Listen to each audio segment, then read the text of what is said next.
presidente, hoje. O Davi aqui, ó. Vamos pôr o Davi para ler a mensagem da semana.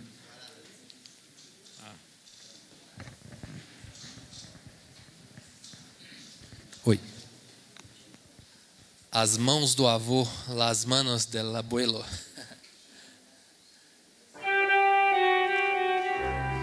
As mãos do avô.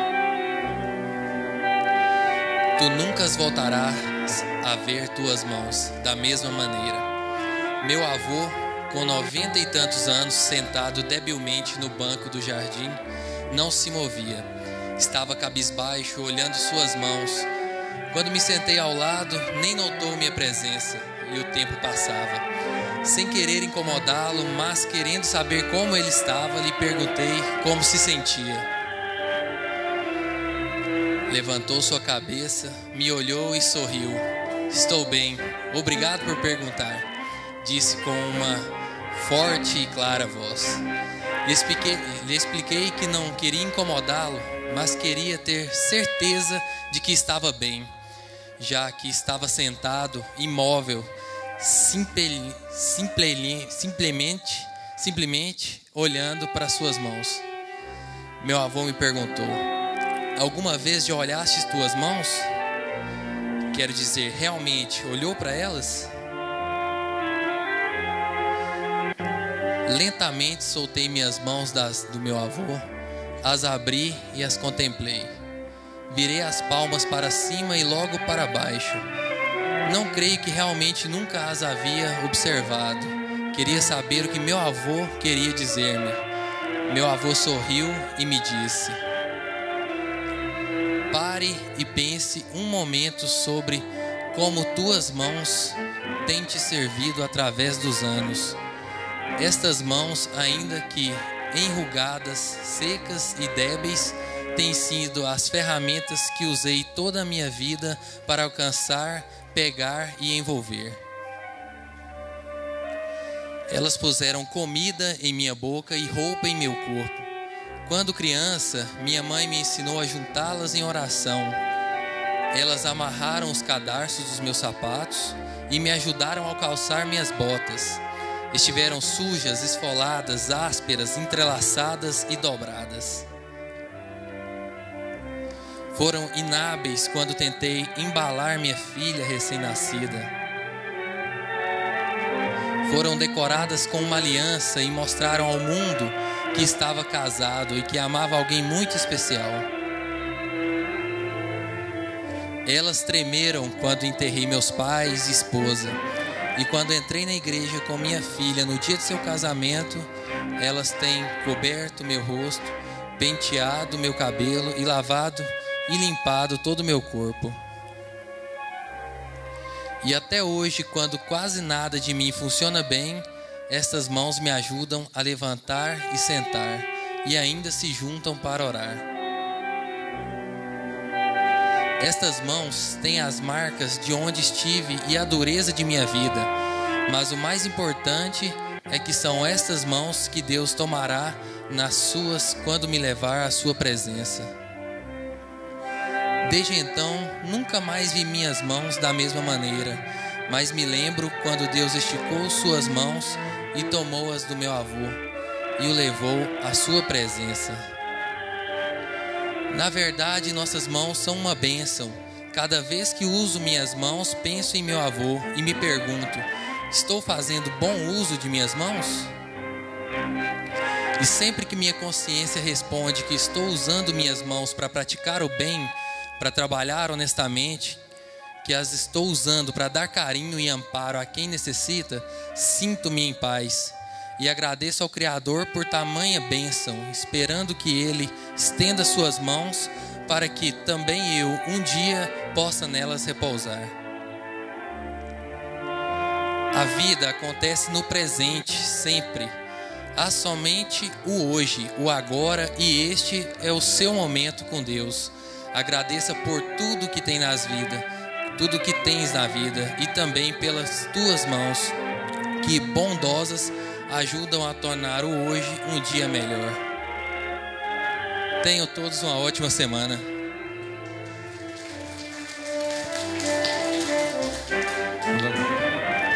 Fica aí a reflexão, né?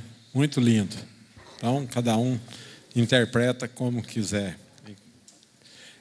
Antes de nós começarmos a pauta, nós estamos aqui com o Davi e a colega aqui, que no momento não lembro o nome, são os parceiros Solute.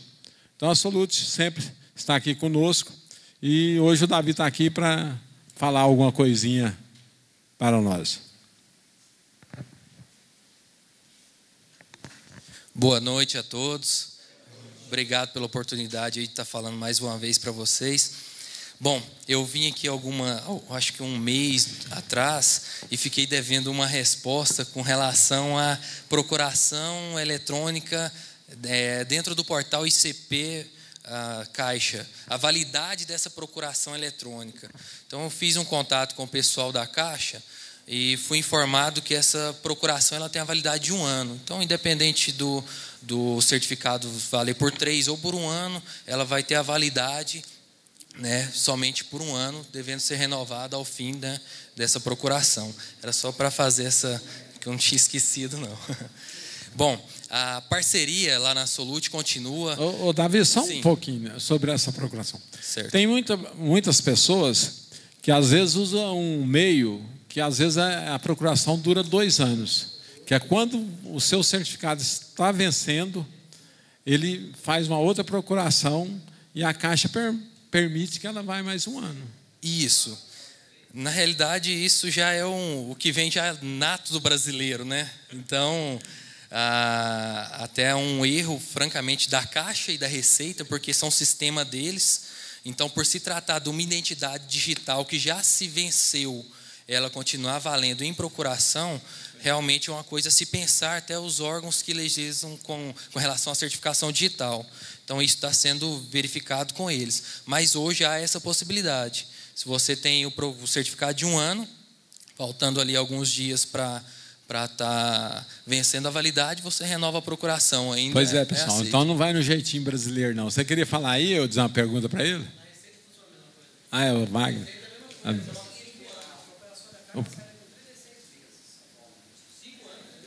A Receita é 5 anos, né? 3. Não importa a validade do certificado. Meses. Ok. Aí, Davi, está prejudicando o seu Foi ramo até lá, né? uma questão. Eu verifiquei com eles esse 1 ano. Isso. Então, vamos deixar o Davi falar agora que nós... Pode falar aí, Davi. Certo. A parceria conosco continua. Os contadores que ainda não conhecem nosso trabalho, nosso serviço, ou se tiverem algum companheiro de vocês que não conhece ainda, a gente está à disposição para demonstrar, sem demagogia, hoje a gente tem um melhor serviço mesmo com relação à certificação digital. E se for questão de valores, a gente está disposto a negociar. Então, se você tem ali um ou outro cliente que não quer fazer com a gente, liga para mim, que a gente vai estar acertando ali um valor bacana para estar fechando esse negócio e não perder para nenhuma outra certificadora. Aproveitar a deixa para falar que a Solute, ela foi agora auditada pela ITI, que é o Instituto de Tecnologia da Informação, um órgão vinculado à Casa Civil da Presidência da República, que agora ela é uma autoridade certificadora também.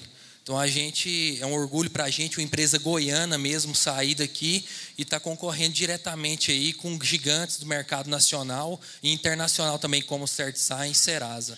Então, a gente está entrando nesse mercado agora, já com em torno aí de 50, 60 postos de atendimento no Brasil e querendo expandir isso aí para cada vez mais, né, estados e cidades. Então, na realidade, hoje a Solute é uma certificadora, ela não tem o selo. Ela é uma certificadora, a gente só está esperando mesmo algumas burocracias mesmo do órgão responsável, né? Para a gente estar recebendo já o nosso certificado o certificado raiz mesmo, que autoriza os outros demais.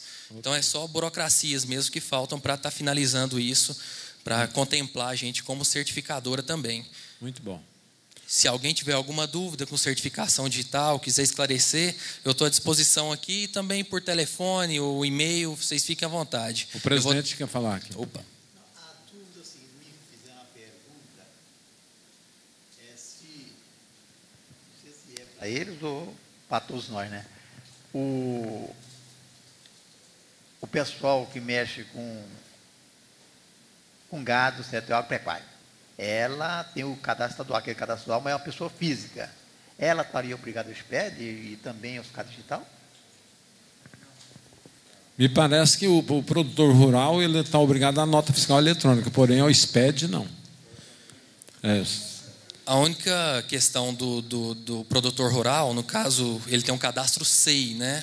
Se ele tiver um funcionário que seja e faça o recolhimento do FGTS dele, ele é obrigado a ter um certificado digital. Então, não há outra maneira de fazer o recolhimento senão com o certificado. Bem lembrado. Certo. Então, o colega que fez a pergunta, então, mesmo que você esteja obrigado a ter nota fiscal eletrônica, não está obrigado a apresentar o SPED. Então, não estando obrigado ao SPED, não está obrigado a ter o certificado digital para apresentar o SPED. Mas, se você tem empregado, aí está sim. obrigado ao certificado digital para apresentar a CEFIP, né? Justamente. A CEFIP em certificado digital. Respondido, colega? Pois não. Vamos ver se o Wagner, leva o microfone ali, Wagner, para nós. Senão não sai no som da gravação. Chama o Raio. Vou chamar depois.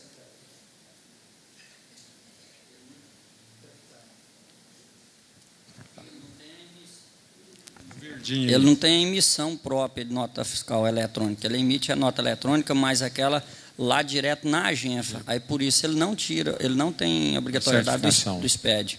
E lembrando aí, o menino falou da SEI, o camarada, se ele tiver 5 propriedades, é 5 certificados digital, infelizmente. Mas se tiver CNPJ, né? O SEI. No caso do SEI. Do SEI. Porque cada propriedade você tem que ter um SEI. Tem que ter um SEI. No caso do registro de funcionário. Realmente, hoje é necessário mesmo, se o cidadão tiver 10, 15 fazendas, lastimável 15 isso, né? certificados. Mas Outra pergunta que fizeram foi o seguinte: a empresa lá em São Paulo, ela tem uma filial aqui, ela pode apresentar o SPED lá pela matriz? É por isso? Não, é por estabelecimento. Agora, eu posso apresentar o SPED pelo CNPJ da matriz? Agora me apertou, porque Eu vou ficar devendo a resposta. Não pode, porque eu apresentava lá na Manica as 5 filiais, apresentava pelo CNPJ da matriz. Se tivesse aqui em Goiás, eu tinha Santa Helena, Lusiânia, eu apresentava tudo pela matriz, viu? Tá? Um certificado só. O SPED, você não se apresenta por estabelecimento. Pelo cadastro estadual? Pelo estado estadual, mas pode apresentar pelo certificado digital da matriz. Não. Pelo certificado digital da matriz, sim. Mas cada loja apresenta o seu SPED pela inscrição estadual. Mas, porém, com o mesmo certificado. Correto. Aí está certo. Mais algum questionamento para o Davi aqui sobre soluto, sobre certificado digital? Tá ok. Eu agradeço a oportunidade mais uma vez. Eu vou deixar aqui fora algumas propostas de parceria, viu? Quem tiver interesse pode pegar, fiquem à vontade. O Davi, parece que apresentou apareceu uma pergunta. Que eu estava com a procuração aqui no pendrive, estava só confirmando aqui, 36 meses, verificando aqui. Certo, da Caixa. Da Caixa, 36 meses. E fizeram foi agora uma resposta para vocês verem a confusão que o órgão criação, faz. 1º de 10 de 2012, validade, de 1º de 10 de 2015. Para soluto não é um bom negócio, não, né? E foi uma resposta que eles me passaram há mais ou menos uma semana atrás. Para você ver a tremenda dificuldade que vocês mesmos têm de lidar com o órgão, né? É a mesma que eu tenho também, entrar em contato com eles e adquirir essas informações. E como diz, você dá uma informação, de repente eles mudam do dia para a noite. É mais fácil para o contador que tem o certificado digital descobrir essas informações praticando, né? Correto. Do que a gente pegar essa informação no próprio call center desses órgãos. Ok. Então a gente tem que aprender mesmo justamente dessa maneira. Trocando informações. Por isso nosso grupo de estudo está sempre à frente, porque nós sempre estamos aqui trocando informações. Tá certinho. Obrigado, gente. Até mais. Boa noite. Chama o ato, me permite mais uma vez? Espera um pouquinho. Ok, agradecer o Davi em nome da Solute, e as portas estão abertas. O dia que quiser vir, nós estamos aqui às ordens. Fique à vontade. Ok? Fala para a Sandra lá, viu? Como que chama? Convidar o doutor Atma aqui para compor a mesa conosco aqui. Tirar ele de perto do Jesus, que o Jesus conversa demais. Ô Arnaldo, eu ia falar para o homem lá que você vende um bezerro, faz 10 certificação, rapaz. Só você vender um bezerro, você faz 10. Tudo bem, doutor? Antes da pauta aqui, o Everaldo vai dar um recado aqui. É um recadinho que eu achei.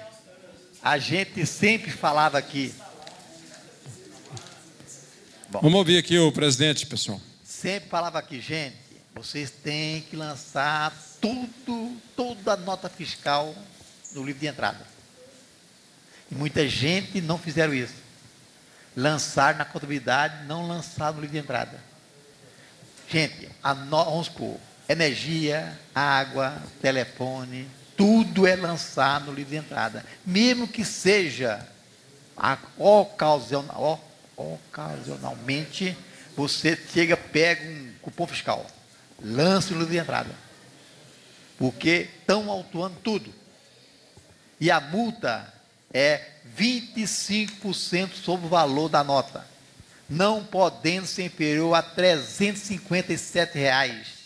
Você teve uma nota de R$ 10 não lançada, multa 357.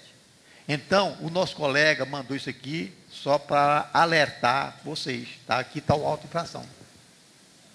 O fiscal chegou, está na contabilidade, não está no livro de entrada, auto. Então, cuidado com isso. Lance tudo, inclusive nosso fiscal serviço, tudo no livro de entrada. Porque vai ser autuado sim, viu? Aí está o exemplo que ele mandou. Colega, não fala o nome, não?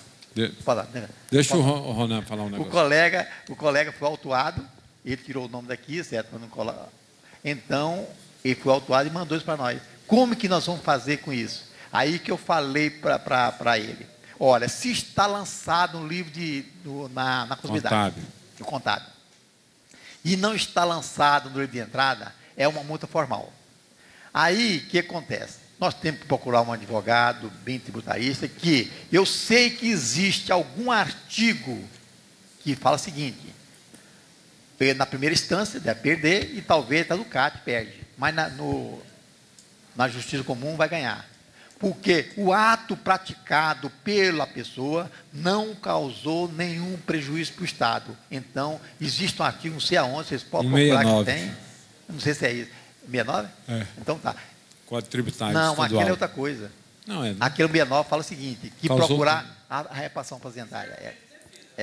Que procurar a repartição fazendária para sanar a regularidade. É o 69. Esse outro fala o seguinte: aquele ato praticado pelo contribuinte que não causou nenhum prejuízo ao Estado, ele é nulo de pleno direito.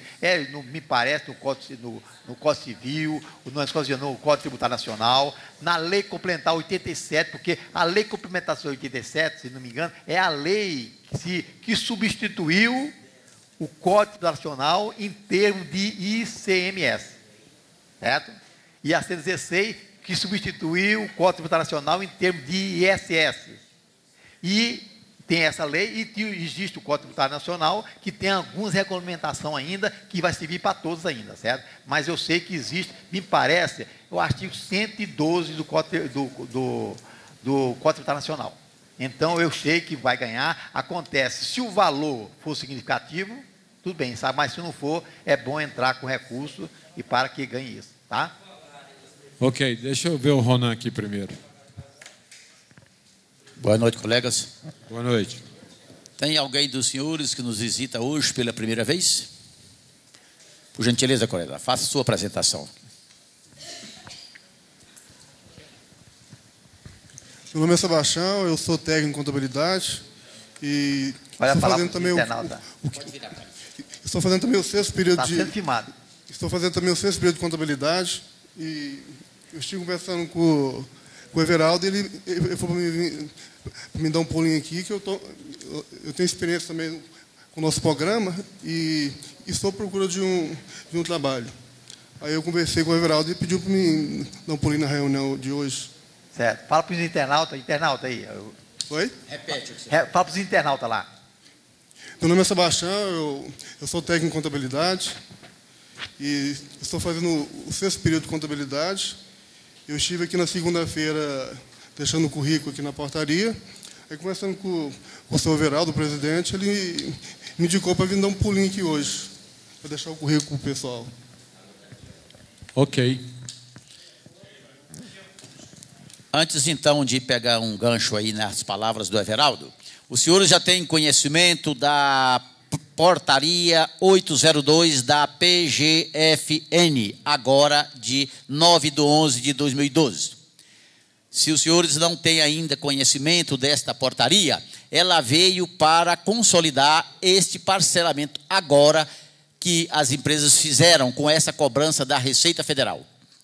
Nós devemos nos ater para o prazo de consolidação destes débitos, porque senão podemos nos incorrer naquela situação lá do refis da 11.941. Mas agora, pegando aí, atendendo a um internauta, nosso colega, ele perguntou o seguinte: nós estamos aqui para discutir tudo aquilo inerente à nossa categoria.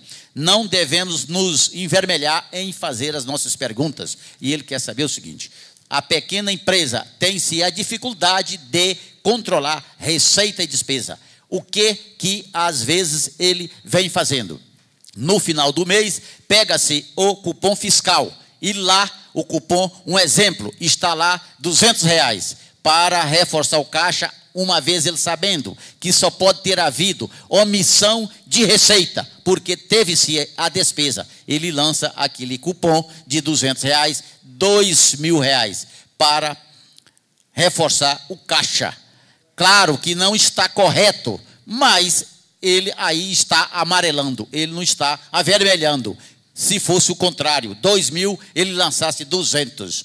Ele está tendo dificuldade em controlar os seus clientes. Pede para fazer o recurso ali, para fazer toda a sua movimentação financeira, mas não fazem. Final de mês, chegam aquela receitinha pequena e aquela despesa grande. Então, é que ele está sabendo. Está pecando muito ou isto é também usável aí no nosso meio? Com os senhores, a pergunta. É para mim, é?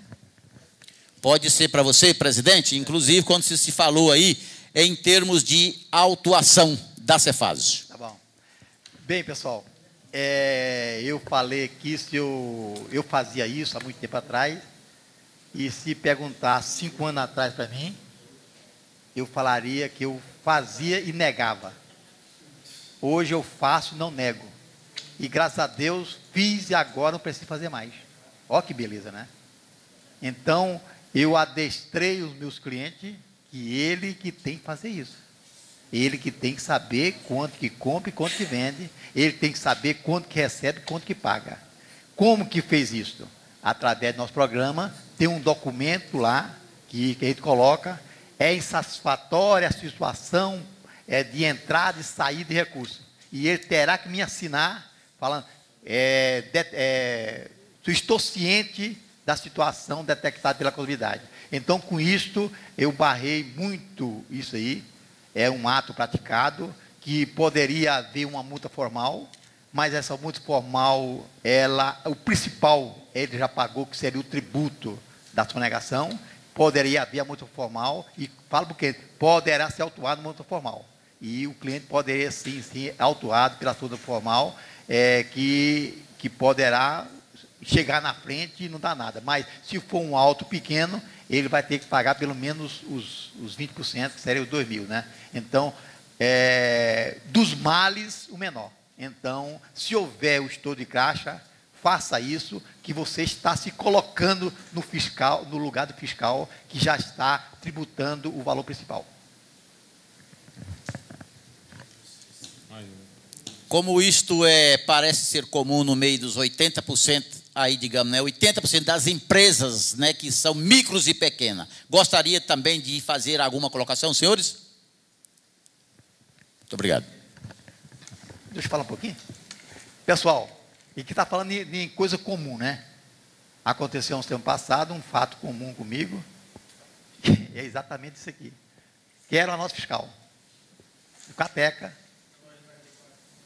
É verdade. Só um minutinho, tá? Cadê o bloco da nota? Está na matriz. Isso interior é caro. Está no contador, né? É desse jeito. É desse jeito. Aí vai. Fonte popular. Uai, cadê o resto? Não, tem que clicar na foto. Vai na foto. Aí. Varejo. Alô, é da matriz?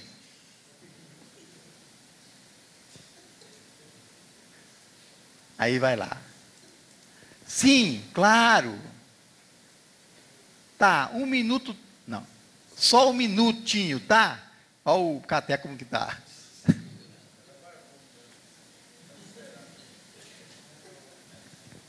Aí. Ok. Só lembrando vocês que não sei se alguém realmente está usando esse meio de aumentar as vendas pelo SF.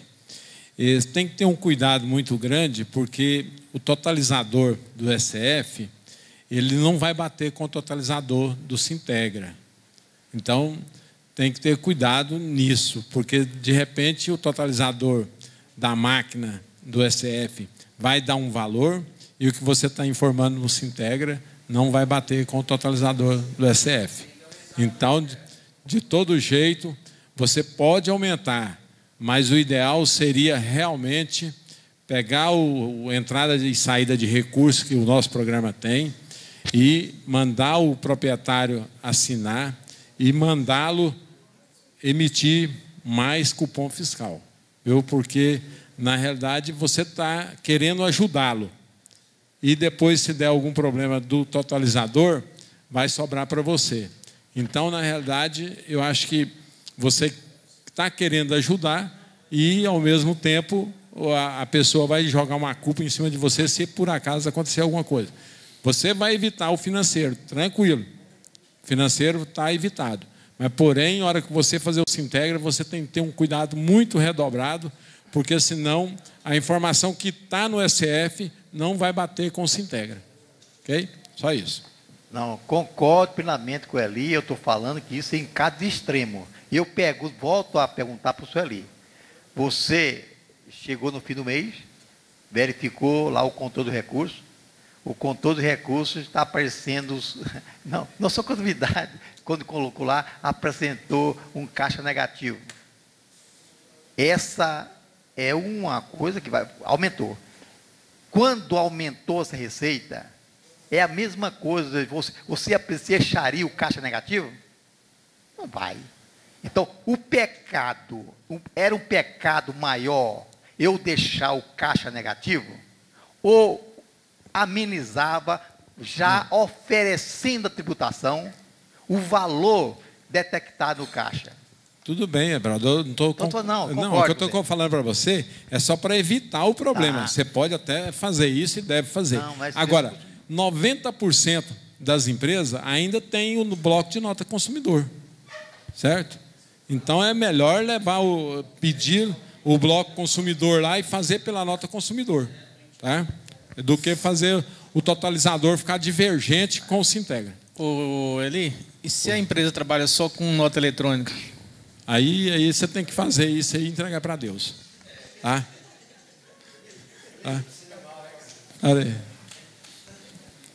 Aí você tem que...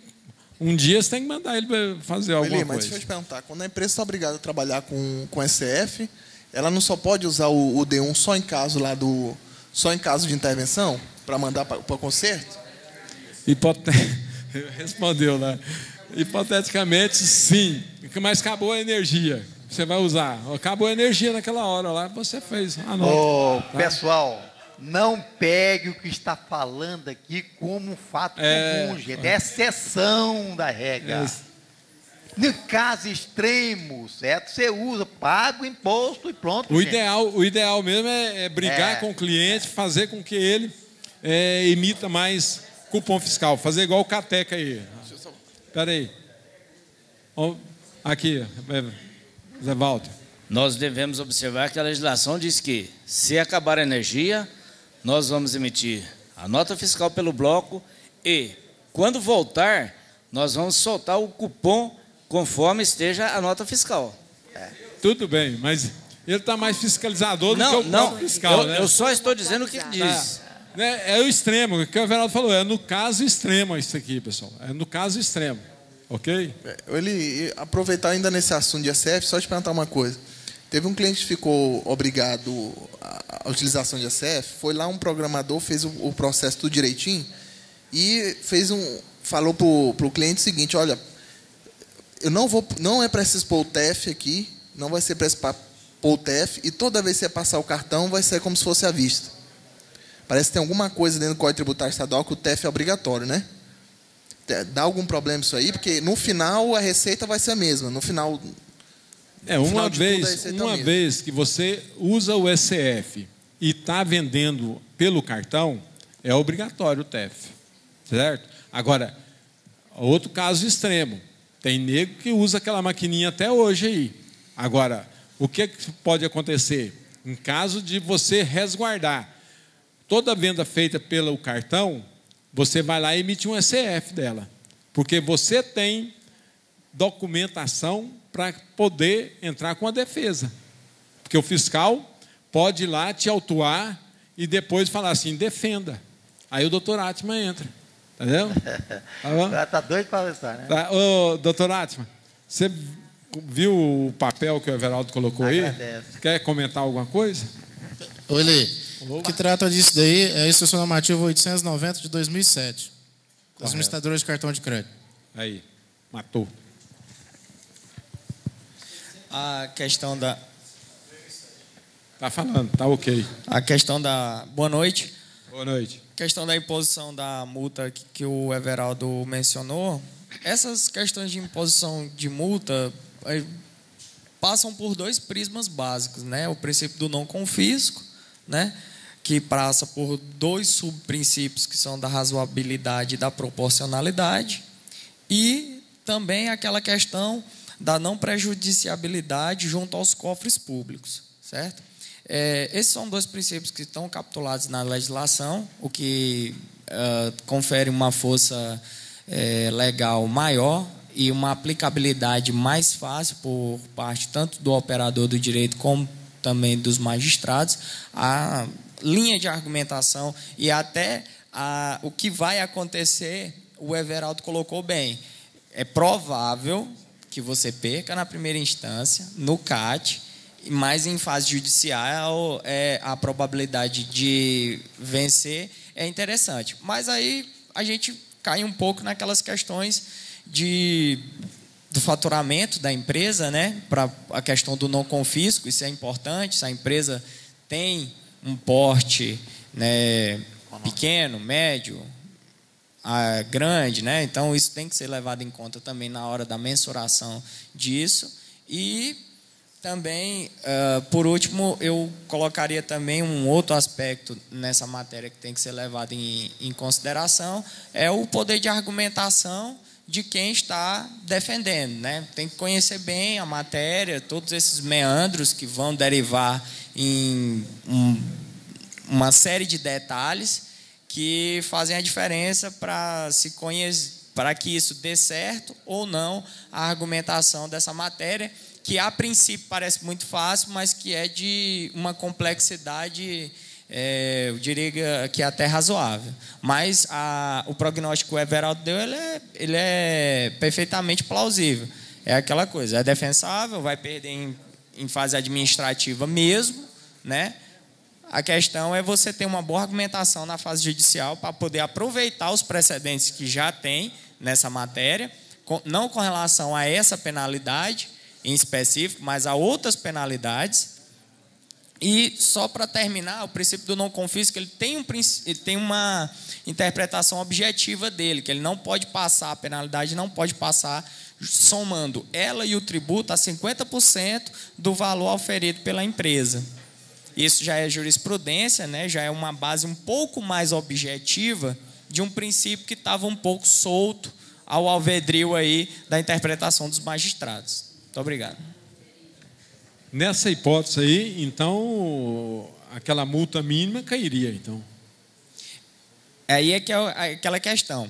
quando a multa ela é relacionada ao não recolhimento de imposto. Quando ela está relacionada a obrigações acessórias, não há essa objetividade na hora do critério. Aí a gente ainda está um pouco solto a interpretação disso. Aí vale muito mais o poder de argumentação do profissional e o conhecimento sobre a matéria. Nesses outros casos em que a multa está atrelada ao não recolhimento de tributo, e aí, no caso, não entra aquela argumentação do prejuízo aos cofres públicos, que aí já houve, porque não houve recolhimento, correto? Ou, de alguma forma, aquela manobra, aquela obrigação acessória importou em recolhimento reduzido por parte da empresa, certo? Aí já estamos fora. Uma coisa exclui a outra, uma argumentação exclui a outra. Se você for para uma argumentação mais objetiva, essa questão da prejudiciabilidade dos cofres públicos, ela está afastada. Se você for para um lado mais doutrinário, jurisprudencial, você já se afasta dessa questão da análise mais objetiva do princípio. Correto? Ok. Certinho. Ok. Registrar a presença aqui do meu amigo Júlio César, né? Vice-presidente da Aspecom. Prazer tê-lo aqui. Ok? Registrar a presença do Otávio aqui também, né? Que está sempre conosco, mas entrou depois. E vamos para a pauta? A pauta hoje começou mais tarde, né? O Zé Walter aqui, ó, tá de início aqui, ó. No verdinho. Simulação para parcelamento do Estado. O parcelamento.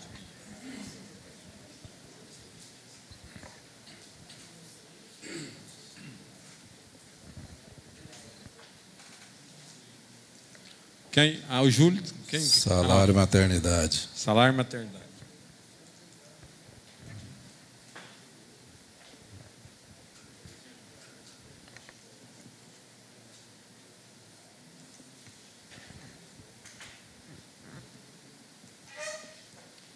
Qual outro?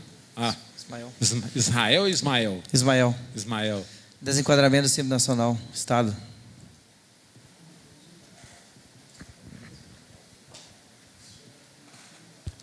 Ele põe uma minha também, auxílio reclusão.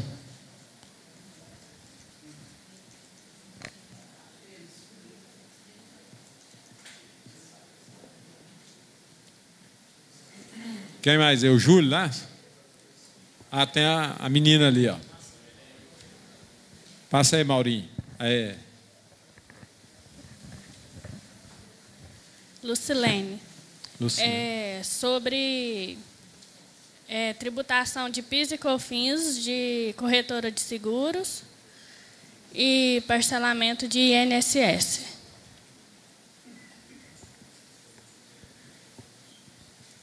Eu coloquei PIS e COFINS aqui, Luciano, depois você repete novamente, tá? O Júlio lá parece que é um também, não. Não sei se é pauta ou se ele quer dar um plá. É pauta, 11% de serviço.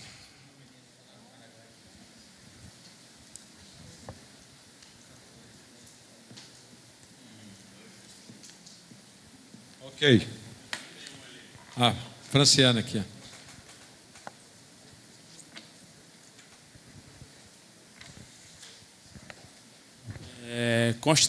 Constituição de OCIP. Constituição de OCIP, Sociedade Civil de Interesse Público.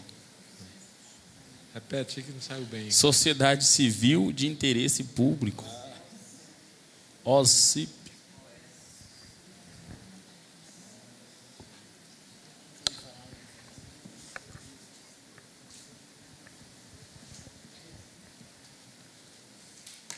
O Endo e o Arnon hoje não tem nenhum? Não? Tá doido. Vamos aqui então com o Zé Walter aqui, ó. Zé Walter aí. Parcelamento. Boa noite. Quando o Glauco esteve aqui, eu mostrei a ele que a simulação ela estava maior do que pagar as prestações de um parcelamento já em curso. Ele ficou de verificar, eu viajei, aí Entrei em contato, tornei a entrar em contato, nada. Cheguei a conseguir falar essa semana com a Micheline, parece. Então, qualquer coisa. O que ocorreu? Eles pediram, passou para o Batista, e quem já está com parcelamento tem que pedir o saneamento, caso contrário não vai funcionar. Então é isso que a gente tem que falar. Então é um alerta, quem tem o financiamento, já tem o parcelamento, tem que pedir para fazer o saneamento, senão não vai dar certo. Informação muito boa, realmente. Porque quem está no parcelamento, bate lá, a guia não tem desconto nenhum. Né?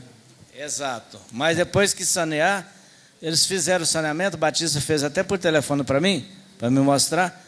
Então, foi compensatório. Ok, então. Mais algum questionamento aí sobre o parcelamento do Estado aí? Não? Então vamos aqui para o Galdino aqui. Salário maternidade. O salário maternidade da funcionária, tudo bem, não tem problema. E o salário maternidade da patroa? A mulher vai ganhar o filho e ela quer receber o salário maternidade. E eu estou sem saber onde é que eu vou começar a ver isso aí. Ok. Gosto de ver as respostas do Adair. Adair é bom falar. Hã? Ela é empresária? Deixa o Zé Walter falar aqui um pouquinho, vai. Já ocorreu comigo, desculpa aí, Divina, mas o microfone está aqui perto. Ela vai pegar, como se diz, a patroa vai pegar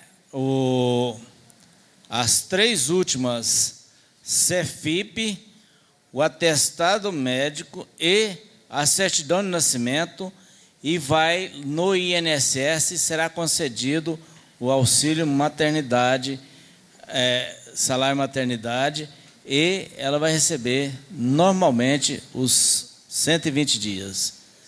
Isso aí vai ser creditado no banco para ela. Tem que ter a certidão de nascimento. Vai, deixa o Eudes lá, depois eu passo para você. Ele tá... Espera aí, vamos ouvir o Eudes aqui. Espera aí, só um pouquinho. Galdino, 28 dias antes do parto, se o médico já dando atestado, já pode requerer a licença maternidade. Não precisa realmente esperar o nascimento, não. Se for o nascimento, no caso, já leva o certidão de nascimento, já é o documento provável que é para requerer. Se não tiver sido ainda acontecido o parto, 28 dias antes, tanto faz para a empregada como o empregador, para a empregadora, né, o médico pode dar o atestado, já que ela pode entrar, que é a previsão do parto para aquele dia. Então, ela já pode, a partir daquela data, já entrar em licença maternidade. No site do INSS tem um requerimento de auxílio de maternidade, que ela pode preencher ele lá, já leva preenchido com a documentação. Lá no site, quando você clica no site do INSS, tem auxílio maternidade, tem um formulário, você pode pedir, lá inclusive marca até pela internet, ou pelo 135. Depois é só ir lá e apresentar a documentação para receber o benefício. Durante o período que ela estiver recebendo, ela não recolhe mais o INSS, a parte, né, dela lá, e pode descontar o da funcionária, no caso do INSS da GFIP, né? Na CFIP desconta o INSS, no INSS que vai recolher, desconta o salário maternidade, que ela é obrigação da empresa para recolher, né? Ok, presidente. Bem, falar em salário maternidade, hoje o professor me fez a pergunta, é que ela contratou a pessoa por contrato de experiência, 3 meses.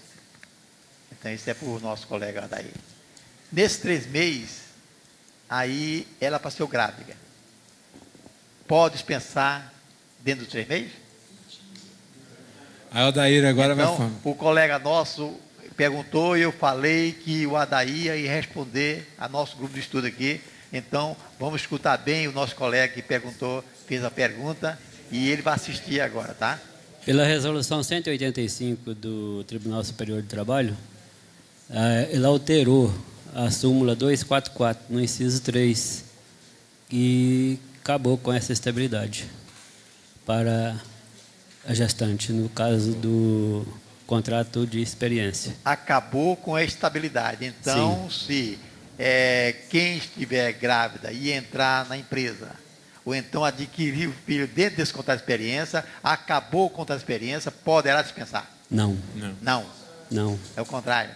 Ela mantém a estabilidade aí. Ela... Mantém a estabilidade. Isso. Então, prevalece o direito da gestante. Isso. Antes da resolução, dava direito de romper.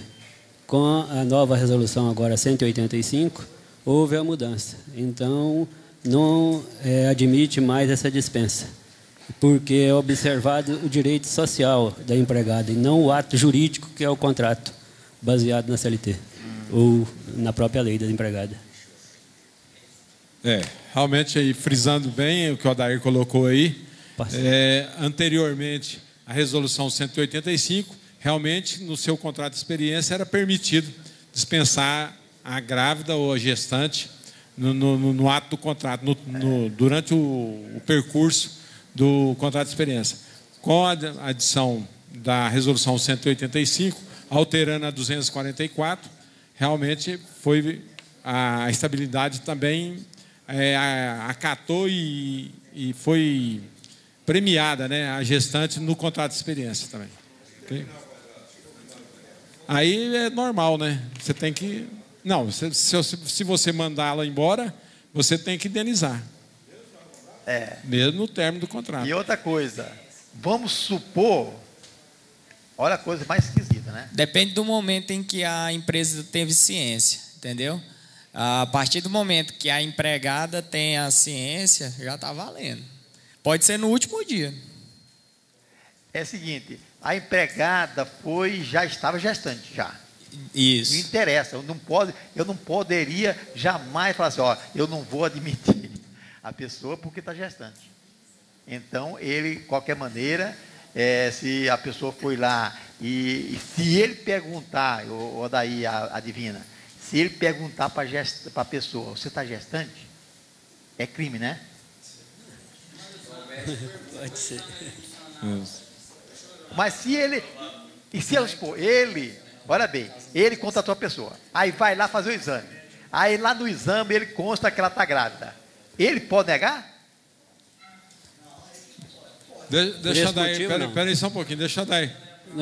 Vamos ouvir o Adair aqui. Por esse motivo aí não, porque ele vai alegar ato discriminatório. Se ela mover a ação, ela ganha. Não, cara.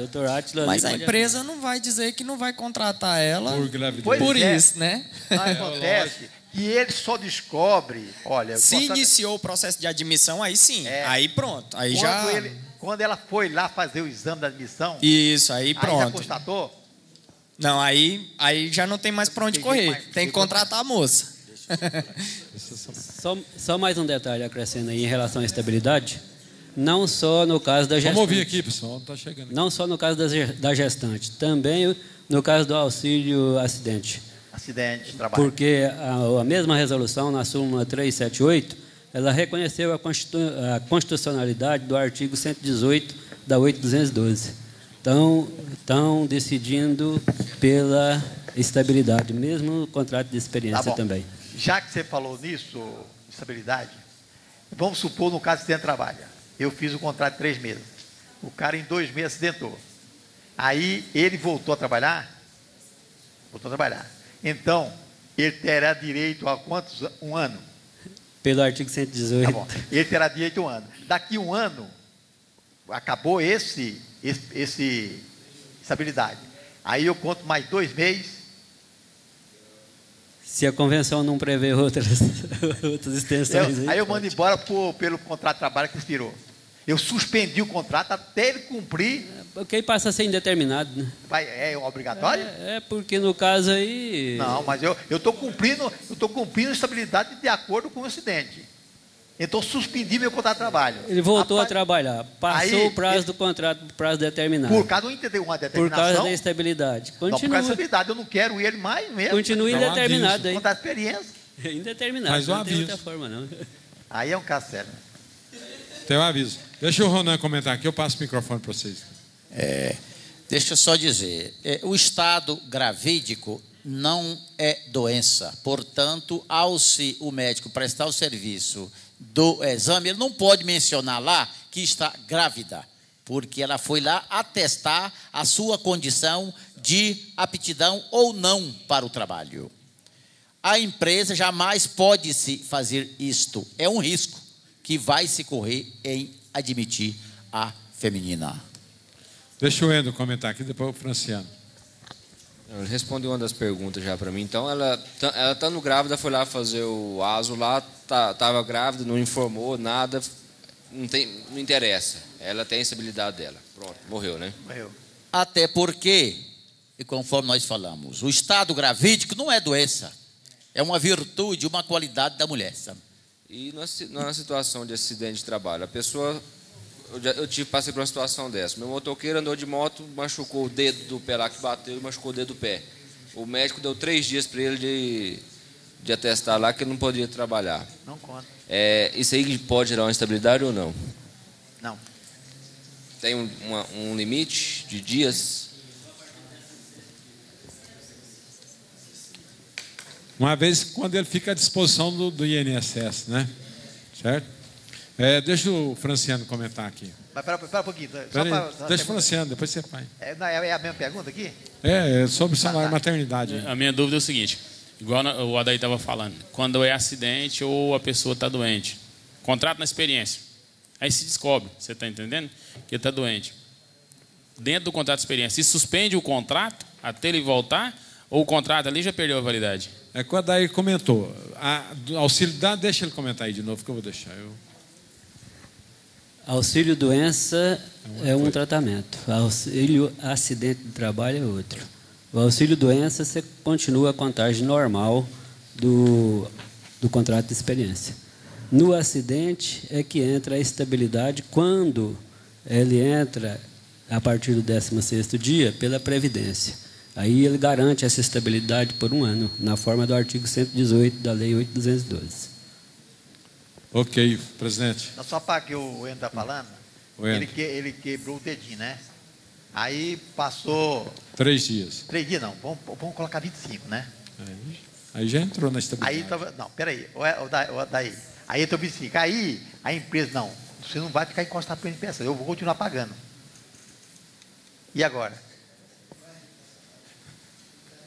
Mas ele estava informalmente... Não informa nada, não informa nada para ninguém.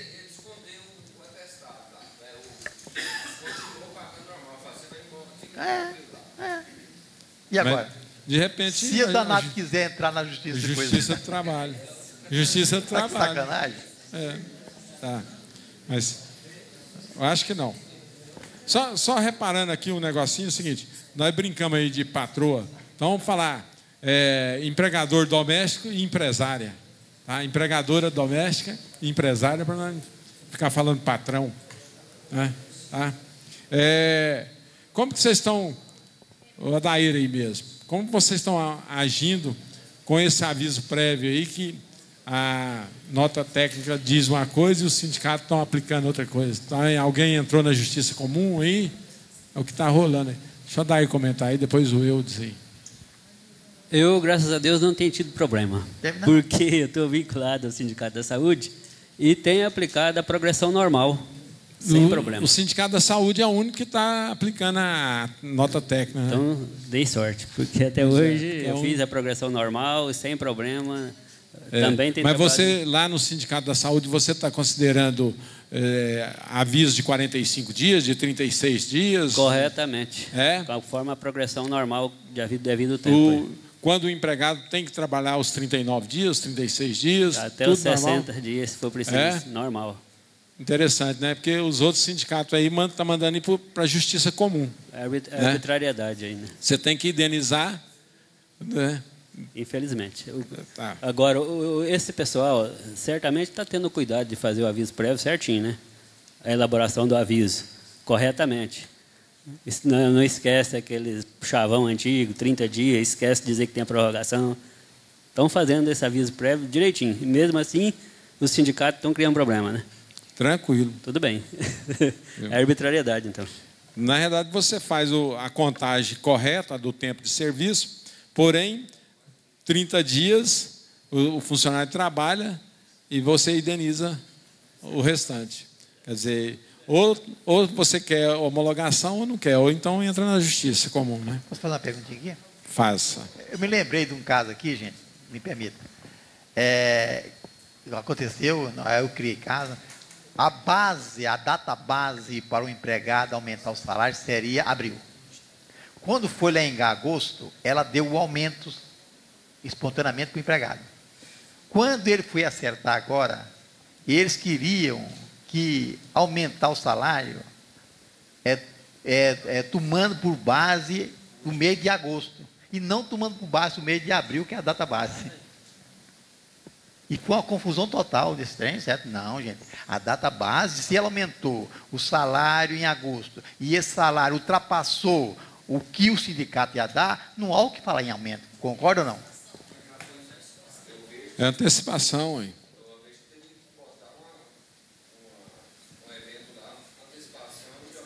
Não, mas a própria convenção, ela estipula o índice em cima do salário da database. Não tem como ela vir aqui. Microfone para a Divina lá.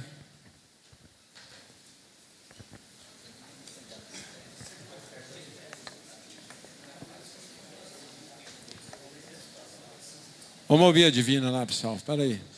Isso chama aumento. Se nesse... O outro é reajuste, né? Correto. Se eu, digamos que, vou falar dos autônomos, em julho, caso real. Aí a secretária do dentista, muito eficiente, ele quis dar um aumento e não sabia. Em maio, o que ocorre nesse caso? Ele teria que dar e colocar como antecipação, ele pode abater. Se ele não colocar como antecipação, o reajuste é do último maior salário. Repete. É assim... Eu entendi aqui, só para ficar mais claro para o pessoal. A data base é em julho. Aí, por merecimento, que chama aumento, né? Eu dou um aumento para minha secretária em maio. Eu tenho que constar que aquilo ali é uma antecipação da CTC, da convenção. Ou, se não, o índice que houver negociado em julho será em cima do meu aumento. Proporcional ou integral? Não, integral. Mas se eu colocar que é uma antecipação, aí eu posso no caso dela, nem houve reajuste, porque ele deu 20%, e de lá parece que foi 7 ou 8, quase 10. Obrigado pela informação, porque eu dei aumento, mas não dei como antecipação. Não. Teria que ter essa antecipação. Peraí. Olha bem, o caso é o contrário. É o contrário. O aumento, a data base dele é em julho. Acontece que lá em maio ela deu aumento. Isso. Então, quando chegou em julho, tudo que ele deu, Divina, já foi para o brejo. Ele começa a contar em julho. O caso dela foi diferente. Não, eu estou falando que se pôr como antecipação, ela não tem que dar aumento do sindicato. Não, Divina, olha, é o contrário. Não. Olha, se a data base é abril, aí é a data base. Aí ele foi em agosto, ele deu um aumento. Quando foi lá em abril do outro ano, eu vou tomar por base o mês de abril, não de agosto. Agora, o seu é o contrário. Vamos supor. É o contrário. Vamos supor. Eu antecipei lá, vamos supor, a data base dele é em julho. Quando foi em maio, eu cheguei de um aumento. Ô, Everaldo? Tá bom, parou aí. Tá. Quando chegou em julho, é a data base dele. Aí o que acontece? Ele tem aquele salário aumentado. Quando for no outro julho, é com o salário aumentado, sim. Pois mas vai depender da convenção também. A convenção fala-se da última remuneração lá do que eu estou falando. Se não falar da última remuneração, aí ele retroage na data base anterior. Mas se falar, essa que eu estou falando, fala da última remuneração. No caso seu, se o aumento era em abril, agosto, houve um aumento mais ou menos na mais da metade do intervalo do ano. Aí, se na convenção falar que é na última remuneração, vai ser na data de agosto e não de abril. Todas falam a data base. A nossa convenção dos profissionais liberais aí, ela não fala o último, não. Ela fala em cima da data base. Tá, mas... Por isso que eu estou preocupado com esse negócio de antecipação aí. Porque... Divina, olha só, raciocina. Vamos supor a data base da pessoa é lá em... Nós estamos em julho, vamos trabalhar com julho mesmo. Novembro. A data base dele é em outubro, em novembro, certo? Em novembro. Aí, novembro, passou um ano. Faltando um mês, eu cheguei e dei um aumento para a pessoa. Aí veio um sindicato, não, olha, você tem que pegar o último aumento seu e dar esse aumento nosso em cima do último aumento dele. Aí é um absurdo. Pois é, a moça lá, que agora é a novata lá, e ela falou que... Ela falou, eu não fui prejudicada porque eu coloquei com aumento, né? Eu coloquei que seria uma antecipação. Okay. Mas ela disse... Eu não vi a convenção nova, não, porque a de julho agora não deu tempo ainda.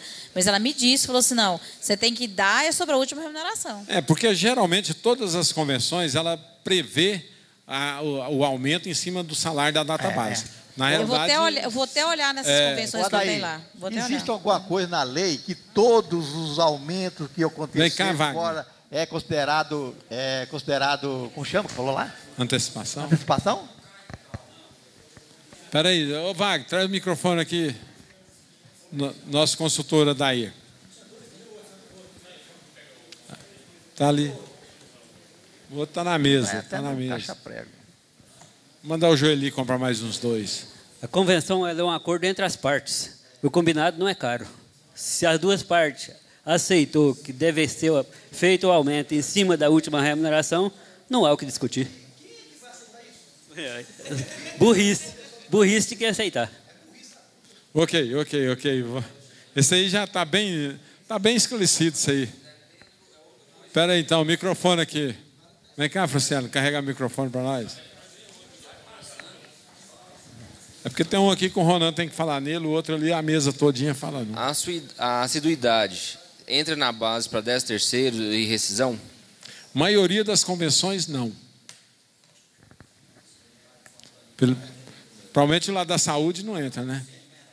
Assiduidade. Para a base de 13º e férias. Depende da convenção. Se na convenção não há previsão, tem que colocar. Ok? Convenção? Se a convenção prevê que ela não inclui na base de cálculo para férias. Tem alguém que coloca na convenção isso? Tenho. Eu não vi, não. O sindicato dos hotéis aí, dos restaurantes, tem. Não entra para lá. Não, mas gorjeta, cara. Não, por exemplo, os restaurantes, eles têm assiduidade, porém a assiduidade não faz base de cálculo para 13º e férias. Eu acho que está contra a OIT. Não. Eu, no caso, eu até aconselho fazer base de cálculo e pagar. Certo? Prever. Tá. O que é, Fábio? Do menino lá. Vou ver se Ok. Então, fica o aviso aí, pessoal.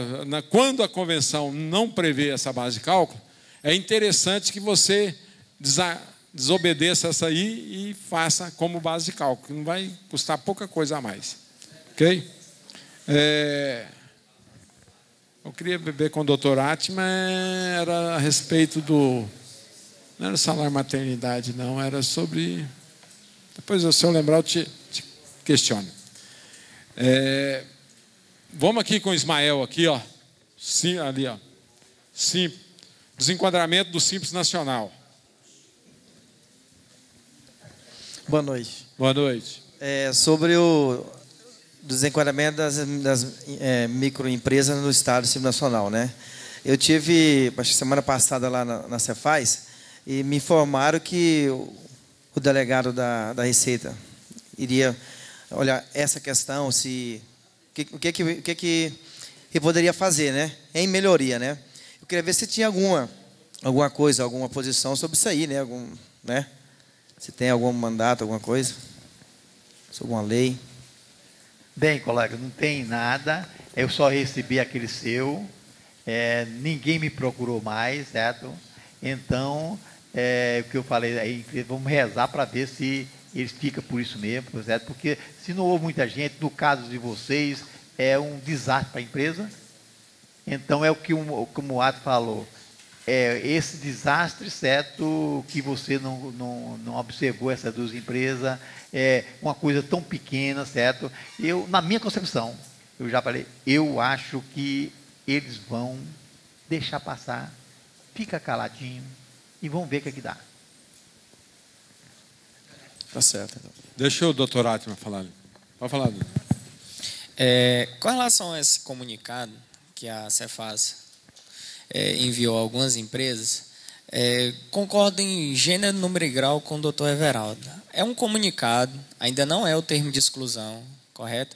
Eu acho que a questão passa por outras questões anteriores a isso, certo? Questões econômicas estão envolvidas, entendeu? São várias questões que estão envolvidas, quiçá somente a arrecadação, entendeu? Então, já fui até procurado com relação a isso e tal. Se eu puder aqui em 5 minutos fazer uma explanaçãozinha rápida, jurídica da questão, pode ali. É o seguinte, o ato de declaração de exclusão do Simples, ele pode retroagir? Em tese, sim. Por quê? Porque é ato declaratório. Todo ato declaratório ele tem duplo efeito. Tanto que a gente chama de para frente, ex nunc, e para trás, ex tunc. Correto? Então, ele pode retroagir? Pode, em tese. Existe defesa judicial para isso? Existe. Inclusive, capitaneada por um dos maiores tributaristas hoje do país, que alguns dos senhores devem conhecer, que é o professor Kiyoshi Arada, da comunidade paulista. Então, o que acontece é o seguinte, eu acho que essa questão passa muito mais por uma gerência, entendeu, desse problema, do que atacar esse problema de frente, porque se você for raciocinar, como o Everaldo muito bem colocou, é o seguinte, você vai estar antecipando um problema, correto? Porque o termo de exclusão ainda não veio. Quando o termo de exclusão vier, eu acho que aí sim cabe se procurar a via administrativa até o final, a via judicial até o final, como diz o outro, né? Cair atirando, né? Porque o prejuízo vai ser muito grande. E dentre esse lapso temporal que vai ser criado frente a essa discussão, que eu falei só da parte do fisco aqui, né? A parte de defesa. Tem a questão da insegurança jurídica que esses atos declaratórios de exclusão, com efeitos retroativos, trarão. Que o ato jurídico perfeito é uma das questões que a lei não pode atacar. A lei nova não pode atacar, correto? Então, assim, se eu fosse me estender muito aqui, porque são vários pontos que a defesa utiliza, correto? Para tentar afastar essa retroatividade. Ainda não há, nos tribunais superiores, um posicionamento firme e pacífico sobre essa matéria. Muito embora hajam precedentes espaços que estão ali na base de 50-50, entendeu? Tem precedentes espaços que entendem que pode retroagir, outros que não podem retroagir. Mas isso avaliados em caso a caso, correto? Ainda não é aquele precedente que a gente chama de erga omnes, que é contra todos, aquele precedente base, ainda não tem nessa matéria. Então, assim, o lapso temporal que tudo isso vai ser criado, nós já vimos em outras questões que o fator econômico, o fator social, o momento que o país vive, entendeu? Vai ser um motivo aí de alguma forma esse débito ter uma forma aí de se arranjar ele, ou por um refis da vida, ou colocar isso de alguma forma, drenar essa questão. Eu acho que isso está sendo feito muito mais para chamar a atenção para a correção dessas situações do que para punição dessas situações. Essa é a minha posição, no caso. Concordo com o Everaldo, que tem que se acompanhar de perto, com toda a atenção, mas eu acho que ainda não é para esse alarde todo. Correto, presidente? Show, Everaldo. Eu acho que o Átila colocou mais claramente possível. Quando houve a notificação, olha o que ele falou. Houve um alerta para você. Agora, para o ano que vem, você foi alertado, foi chamado. Ó, você não faça mais isso, cara. Não foi assim? Aí, ó, ele falou, ó, você não faça mais isso, que pode retroagir daqui a 5 anos. E você chegou em 2013, continuou. Aí houve o agravamento da situação. Nós falamos para vocês, gente. É igual eu falo para vocês. Ó, você não faça isso que vai suicidar. Se ele vai lá e faz. Aí veio o auto-infração, né? Então, eu acho que isso aí foi o que o Gado falou nas palavras bonitas, que ele fala, que não sei falar essas palavras bonitas aí. Houve um aviso para você. Você persistir nesse aviso, ele persistir no erro, aí é burrice mesmo, né? Aí vai ser autuado mesmo. Aí para 2013 não tem choro mais não, viu? Deixa o Ronan comentar então. Boa noite, colega. Eu não estive aqui na reunião anterior. Peço aos colegas, especialmente ao Everaldo e ao Dr. Atma, que me desculpe pela interferência aí neste assunto, mas mais ou menos sei o que ocorreu. Eu, como contabilista e também diretor desse sindicato, eu digo a você que a situação é preocupante. Agora eu quero falar só no meu nome. Nós não podemos dizer a você que fique quieto. Espere, que pode não acontecer. A lei complementar, ela é clara, onde se fala dos motivos de exclusão e inclusão. Qual é a minha orientação a você? Verificar se tem fundamentação o que a Cefaz está lhe dizendo. Se tiver fundamentação, a lei federal deu poderes a entes também excluídos do Simples. Tanto a Cefaz quanto a Prefeitura pode-se excluir do Simples. É realmente, desculpa falar para você, mas o problema é melhor correr na frente dele do que antes dele. Então, tem que se observar. O que eu digo a você, não sei se tem esse caminho. Lá na Cefaz, que foi o órgão notificante, vê lá no setor do Simples Nacional qual é o procedimento que eles estão tendo, até onde estão indo, de que forma está comunicando a Receita Federal, porque a própria Cefaz pode pedir exclusão. Pelo que eu sei, parece-me que realmente houve a infração. Não houve a infração? Houve. Houve ou não? Se houve a infração, você não pode ficar despreocupado. Desculpa, colega, falar assim para você. Ok. Mas deixa eu dar uma lente para ele ali. Não, mas... Não, deixa eu dar uma lente aqui para ele ali, ó.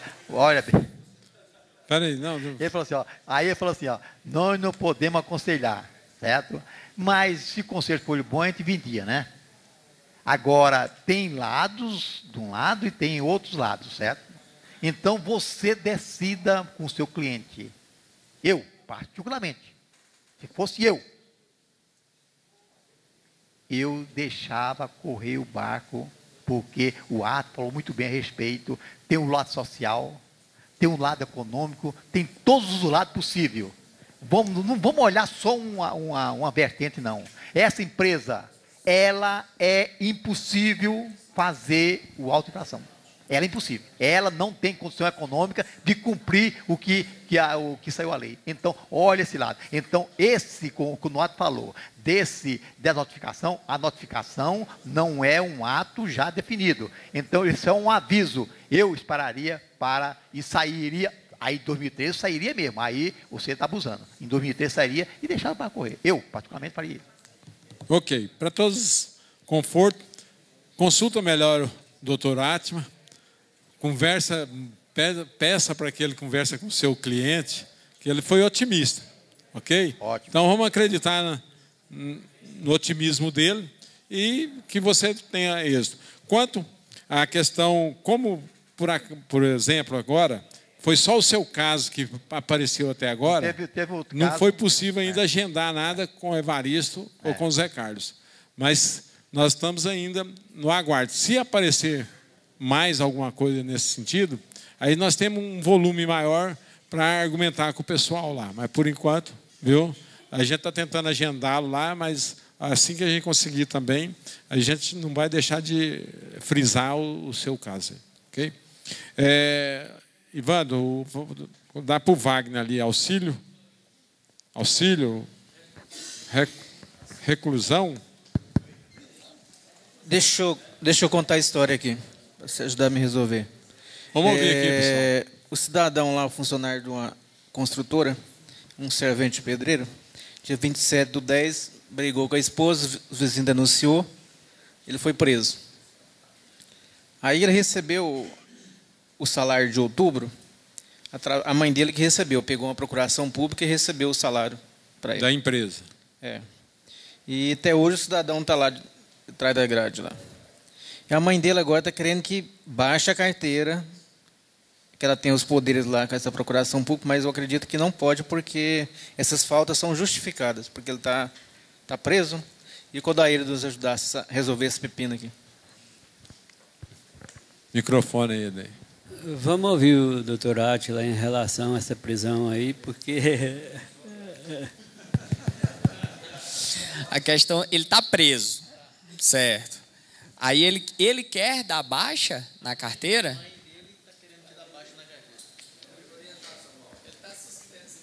E ele? E ele? Porque assim, ele deu uma procuração para ela para que ela recebesse. A procuração tem poderes também para tomar qualquer decisão junto à empresa. A procuração pública que ele passou para ela. E ela, com medo de qualquer problema, está querendo que baixe a carteira do cidadão lá na empresa. Deixa o presidente comentar um negócio. Eu entendo que não. Espera aí só um pouquinho, pessoal. O Wagner, pergunta.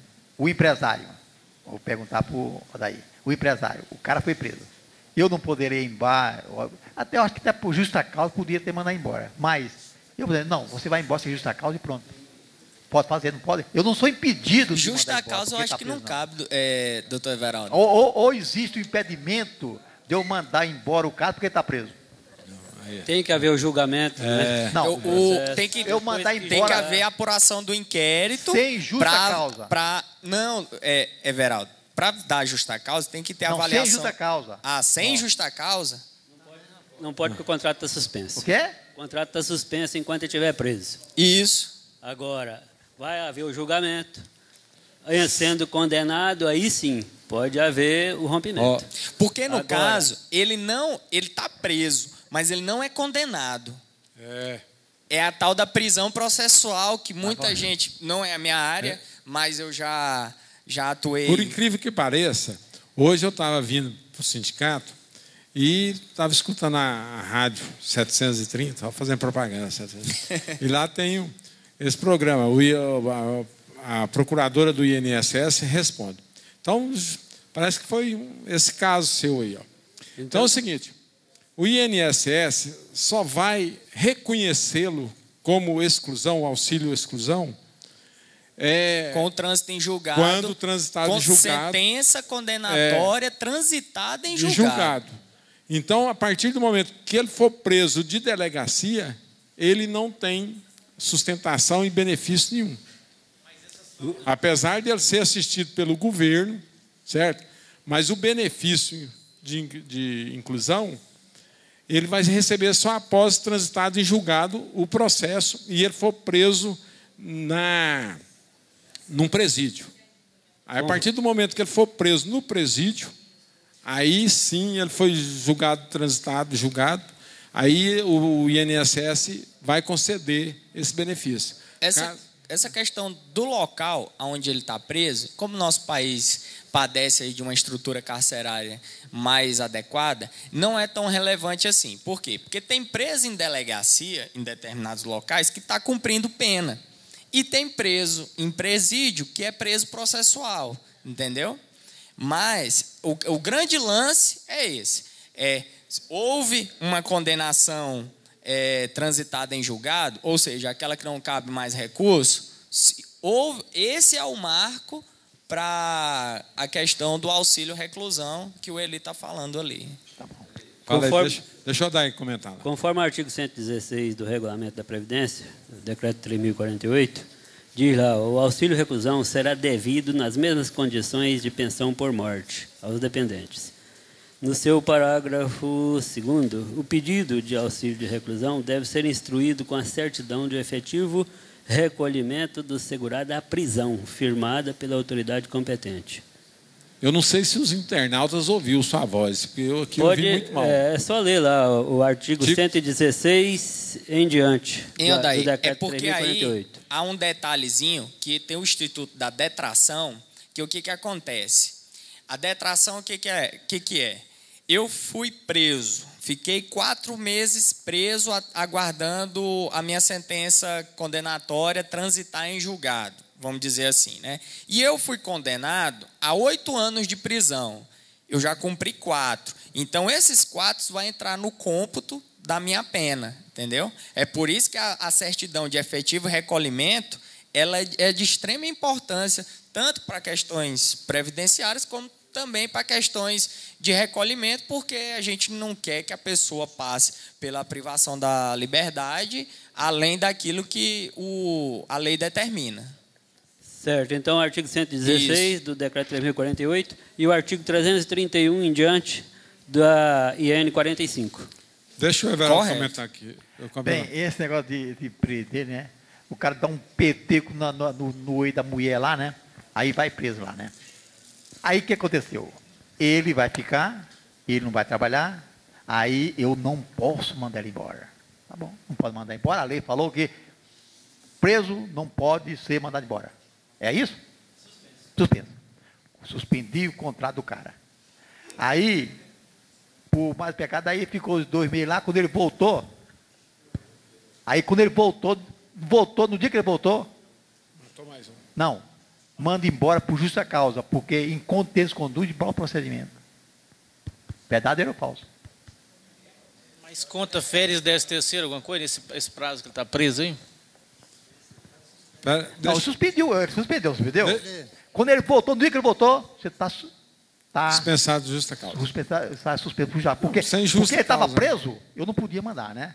E no dia que ele voltar, fora. Indenizando. Deixa o Ronan comentar aqui rapidinho, depois João, é o seguinte. O empregado preso, conforme a lei disse, está suspenso o contrato. O empregador não tem obrigação de recolher nem o INSS, nem o Fundo de Garantia.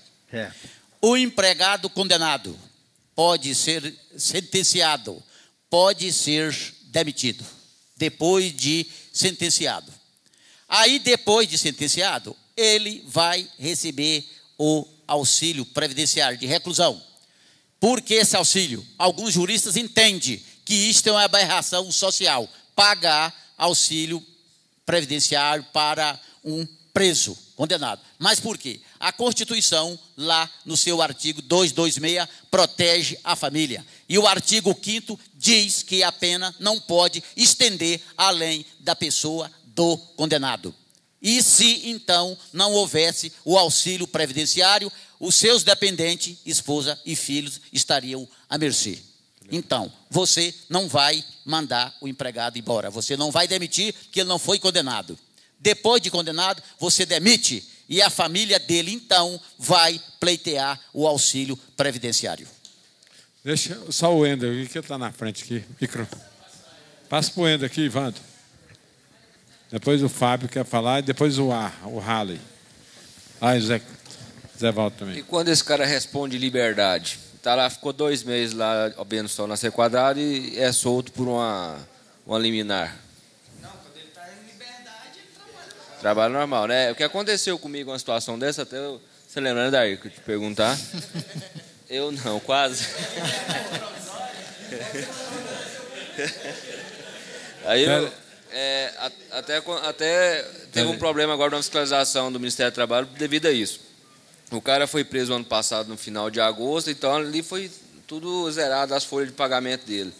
Aí ele não recebeu o PIS, não recebeu o PIS lá por causa dessas folhas zeradas.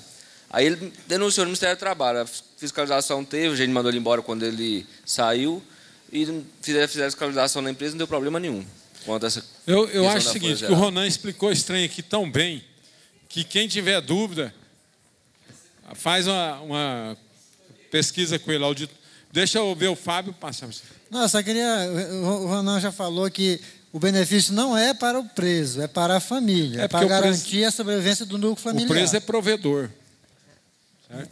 Deixa o Zé Walter comentar. Você está na frente, realmente. Uma dúvida com referência ao período que ele cumpriu sem a condenação, que o doutor Átila disse que estaria sendo coberto e considerado cumprimento de pena. Nesse caso, ele receberia também esse tempo retroativo também do INSS?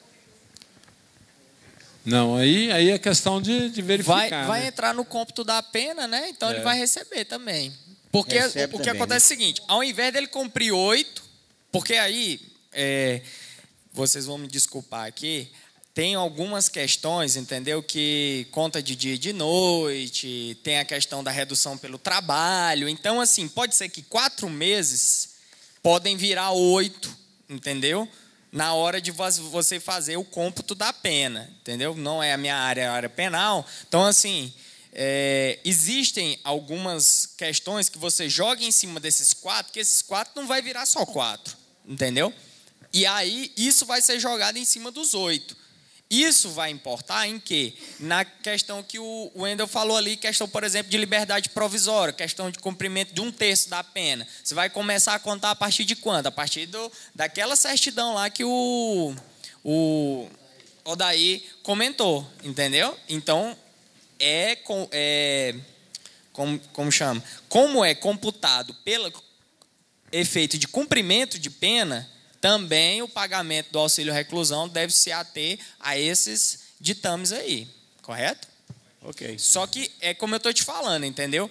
Tem a questão desses reflexos de benefícios, de trabalho, e tem outras coisas que podem fazer um dia de prisão virar mais que um dia de prisão. Vamos ver se o Zé Walter complementa aí para você. Não, eu só estou preocupado o seguinte... Por que a mãe está querendo fazer essa rescisão? Será que ela não está sendo mal orientada? Porque é sabido de que esse auxílio reclusão é muito maior do que o salário que a pessoa recebe. Então, depende do número de filhos. Então, tem que ter esse cuidado e a empresa tem que se resguardar, porque a gente não sabe quem é que está por trás disso aí. Agora, o outro detalhe. Everaldo, você ainda não falou sobre a nossa festa, né? Espera aí, nós estamos aguardando aqui. Não tem melzinho hoje. Só para encerrar essa pauta, eu só vou registrar a minha indignação, que nós vivemos num país em que o governo gasta mais com um presidiário do que um pai de família que trabalhou a vida toda na aposentadoria. É verdade, é verdade. Deixa ali a Luciene, ali, ó. Vê com a Luciene. O PIS/COFINS, né?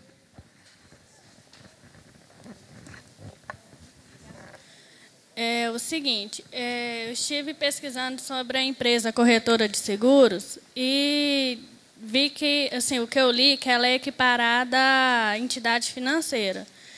E o COFINS dela tem a alíquota de 4% e o código de recolhimento também diferenciado. Isso procede? Então, a SUSEP, seguradora, mais, né? Corretora de seguro, sim. Eu tenho uma, e lá no escritório, não, além de uma, não. Eu tenho uma, eu faço uma e meu cunhado faz outra. A alíquota do PIS é 4%, do COFINS, desculpa, e o PIS é 0,65%. E o código, se eu não me engano, é 47,4%. Isso, esse mesmo. Isso, exatamente. É esse mesmo. Corretíssimo.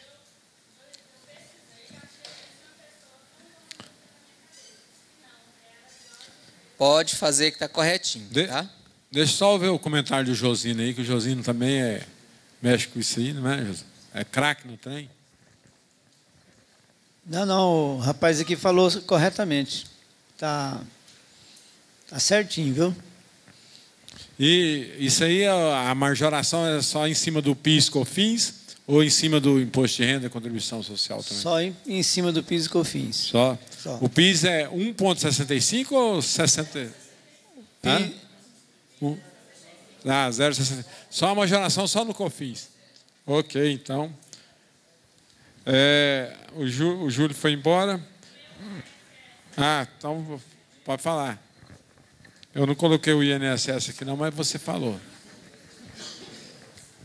É o seguinte, tem uma empresa do Simples Nacional, do anexo 3, e ela tem alguns débitos de INSS da parte dos empregados, no caso, né, que é do anexo 3. Esse INSS ele pode ser parcelado total? Sim. Pode entrar lá e que ele parcela. Ele já foi notificado? Não. Não? Não. É espontâneo? Quer fazer antes que chega a notificação para ele, que Olha, ele não dá conta de recolher tudo. Eu parcelei INSS sobre a parte dos empregados, mas estava notificado. Espontâneo? Então tá. pode. Então, Aproveitando, deixa eu fazer uma pergunta aqui.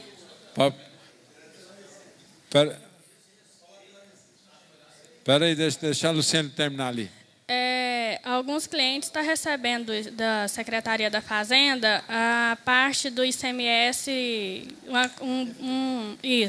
um boletinho já. No caso, se eu pagar o Simples, eu não preciso pagar aquilo lá, não. Já no caso, algumas empresas já pagou o Simples Nacional e está recebendo.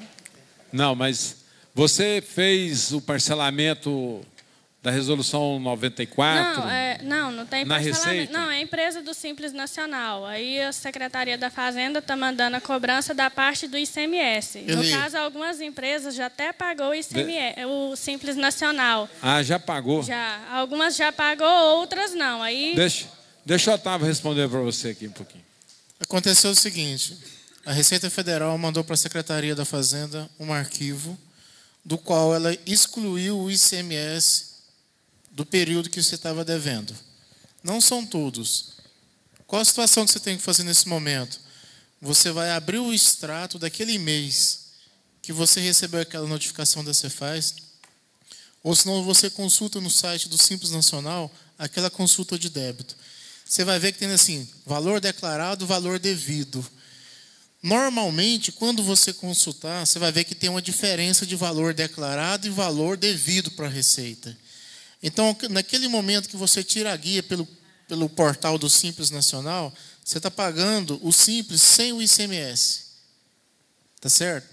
Então, você vai ter essa oportunidade pela Secretaria da Fazenda. Até o Glauco falou isso aqui no dia que ele esteve aqui, falando sobre o recuperar disso, que as empresas iriam receber, logo abaixo já vinha com a cobrança com código de barra, né, para você fazer o recolhimento, não é isso? Então, o que eu te aconselho nesse momento? É você abrir o seu extrato e verificar. Que normalmente você vai ver que é a diferença do ICMS. Não se assusta não, que é valor redondo, viu? Às vezes pensa que está com cálculo de centavos, alguns estão e outros não, tá? Então, com valor fechado. Então, esse é o procedimento. Consulta no Simples e verifica o extrato, se a diferença é o ICMS.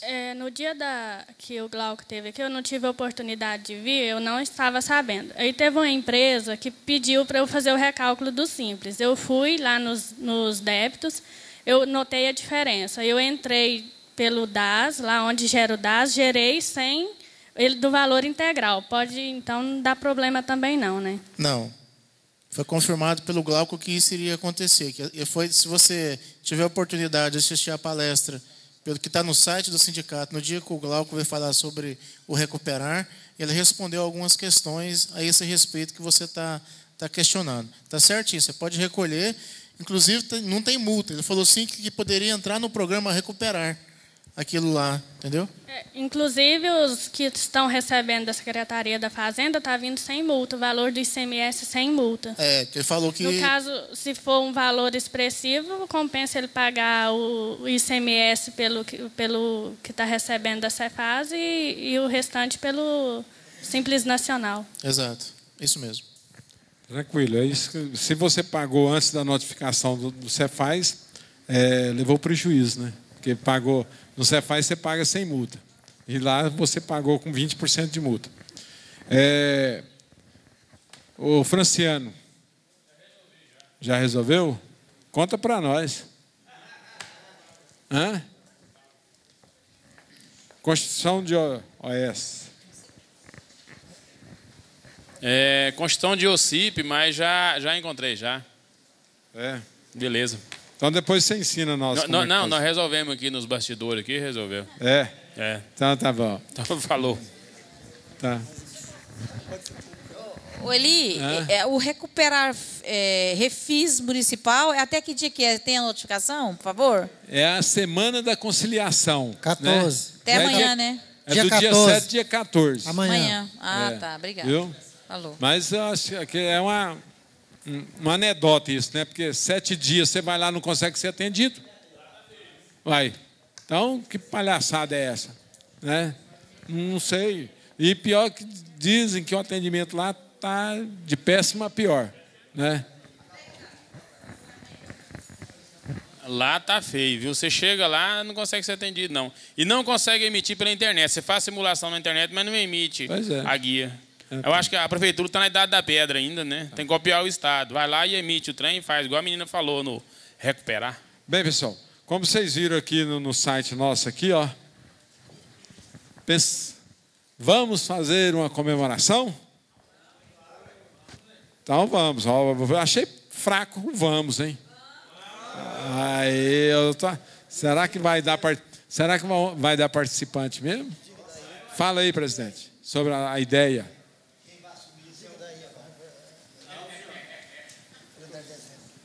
Não, primeiramente não é quem vai assumir. Primeiramente, conta a sua ideia, onde vai ser, que dia que vai ser.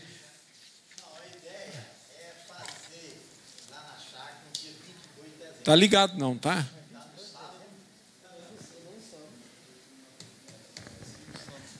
Fazer lá na chácara de 22 de setembro, de dezembro, e é no sábado. Mas de Aqueles dia? interessados, né? É de dia? De dia, o dia todo, certo? E à noite, a gente fica domingo, certo? Fazer lá. Agora, infelizmente, vai ter uma cotação para cada um, certo? Então, fazer lá, se Deus quiser, vai dar certo. Então, aquele que pretender fazer isso, aquilo que a gente fez aqui no fim do ano, a gente faz aquele concretização aqui, fazendo o sábado lá. Nós eliminaríamos a nossa reunião aqui? É. É? E fazer no sábado lá. Mas nós podemos fazer na terça e no sábado também, não? Festa com nós mesmo. Aí é demais, né? Tá doido aí. Então, Zé Valdo, você foi eleito... pode falar aí, Otávio. Coordena para nós. Pessoal, é o seguinte... Um recado. Tem um recado para vocês. É com relação ao recadastramento do Conselho Federal de Contabilidade. Isso está regulamentado através de uma resolução do Conselho Federal. E vocês entram no site do Conselho Regional de Contabilidade. Por exemplo, se você for fazer o recadastramento, você não vai ter a senha, porque a senha é fornecida pelo Conselho Federal de Contabilidade. Muitos dos colegas nossos estão recebendo um e-mail do Conselho Federal como se fosse um banner de recadastramento. Você clica dentro dele, ele vai abrir uma ficha para você, aonde você vai ter o contato com o Conselho Federal.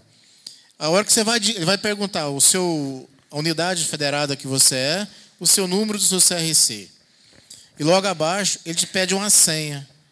Aí, naquele momento que você não tem a senha, essa senha que se utiliza no Conselho Regional de Goiás não vale para fazer o recadastramento no Conselho Federal.